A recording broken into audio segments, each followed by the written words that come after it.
Good morning. Welcome to Daily Devotions. It is Thanksgiving week, and I hope you're all looking ahead or looking forward to doing something, having a break anyway. So, this Sunday we celebrated Christ the King Sunday, and I wanted to read the gospel text from John and then talk a little bit about kings and Jesus' kingship as we move into the week. So here we go. We're in John chapter 18, and we will be looking at the 28th verse. And a little bit of context, Jesus has already been arrested. He's already moved through all of his ministry. He's already been betrayed. He's standing before Pilate right now. And the thing we're supposed to see is, I think, is earthly power and worldly power versus Jesus' power and how those things are different. So let's listen. Then they took Jesus from Caiaphas to Pilate's headquarters. It was early in the morning. They themselves did not enter the headquarters so as to avoid ritual defilement and to be able to eat the Passover. So Pilate went out to them and said, "What accusation do you bring against this man?" They answered, "If this man were not a criminal, we would not have handed him over to you." Pilate said to them, "Take him yourselves and judge him according to your law." The Jews replied, "We're not permitted to put anyone to death." This was to fulfill what Jesus had said when he indicated the kind of death he was to die.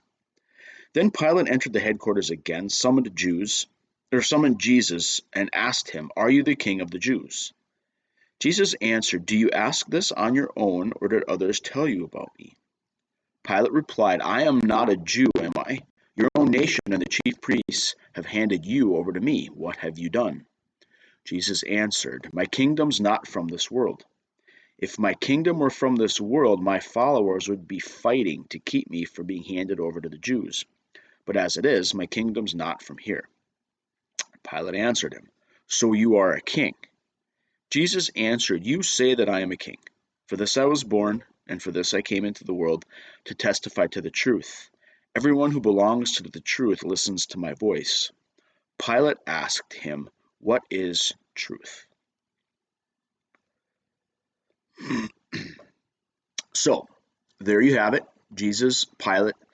A couple things. One of the things I read this past week as I was preparing for the message on this text was that Pilate's, however you hear Pilate's voice, that he's almost like a cat playing with a mouse, or something like that. He's got all the power. He is, in a sense, teasing Jesus or psychologically torturing him because he's able to kill him whenever he wants to, and that Pilate's probably just annoyed at the whole thing. He's dealing with this thing that the Jews should be dealing with themselves. And so there's a lot of things going on in this text, a lot of moving pieces. So you can read it and explore it a little bit. What I want to focus in on today, though, is simply that Jesus' kingdom's not of this world.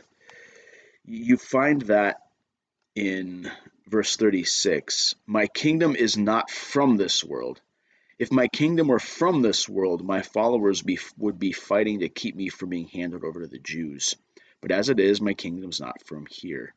And I said this on Sunday, but I would invite you to be careful that we don't just purely spiritualize this text and say, well, Jesus' kingdom's not from here, therefore it's up there or out there somewhere. Because what I think we see is that while his kingdom's not from here, it is here. It's here, and that allows us to bring our faith into the everyday moment, into the everyday world, into our lives, and see the different kind of kingdom that Jesus rules over here. It's a kingdom of love and grace and mercy and peace. Like I said on Sunday, kings wear crowns, kings have scepters, kings have power over people. Jesus rules with a power under that's servant leadership, and that's the kind of kingdom we're called to live in. But because of that, we get to look out in our world and then see the spaces and the places where God's kingdom is emerging and breaking into the worldly kingdom, and we're called to look for that. Maybe that's part of your Thanksgiving, being thankful. Maybe that's part of a thankfulness practice you might have.